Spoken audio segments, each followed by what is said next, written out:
ఈరోజు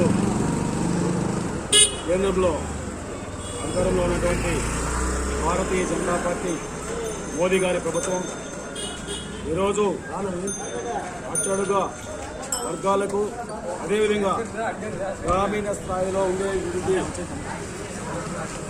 అగ్రవర్ణాల్లో కూడా నిరుపేదలు ఉన్నారు. వారికి కూడా సమాన హక్కులు ఈ రాజ్యాంగంలో కల్పించాలా అనే ఉద్దేశంతో ఈరోజు దేశం మొత్తం మీద కూడా అగ్రవర్ణ కులాల్లో నిరుపేదలకు 10% రిజర్వేషన్ కల్పించింది కేంద్ర ప్రభుత్వం. అయినా మన దురదృష్టవశాత్తు మన ఆంధ్రప్రదేశ్ ప్రభుత్వం ఈరోజు ఏమీ పట్టించుకోకుండా అగ్రవర్ణాలంటే మొత్తము డబ్బున్న వాళ్ళే అనే ఆలోచనతో ఉన్నట్టుగా ఉంది.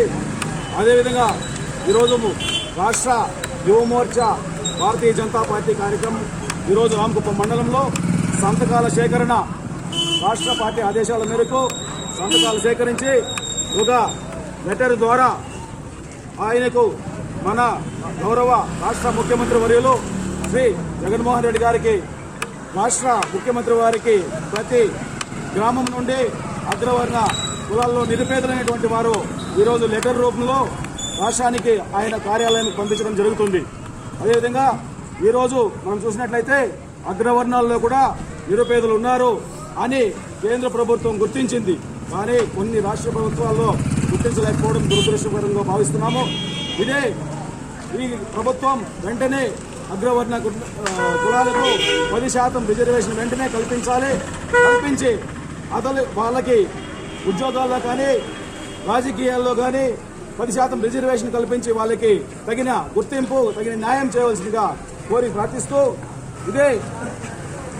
అగ్రవర్ణ కులాలకు 10% రిజర్వేషన్ కల్పించకుండా రాష్ట్ర ప్రభుత్వం నిర్లక్ష్యం చేస్తే రాబో కాలంలో రాష్ట్ర భారతీయ జనతా పార్టీ గ్రామీణ స్థాయిలో ఉద్యోగం తీసుకొచ్చి మన రాష్ట్ర ప్రభుత్వానికి కనువిప్పు కలిగేలా చేస్తామని చెప్పేసి ఈ కార్యక్రమంలో తెలియజేసుకుంటూ ఇంతతో భారత్ మాతాకి జై.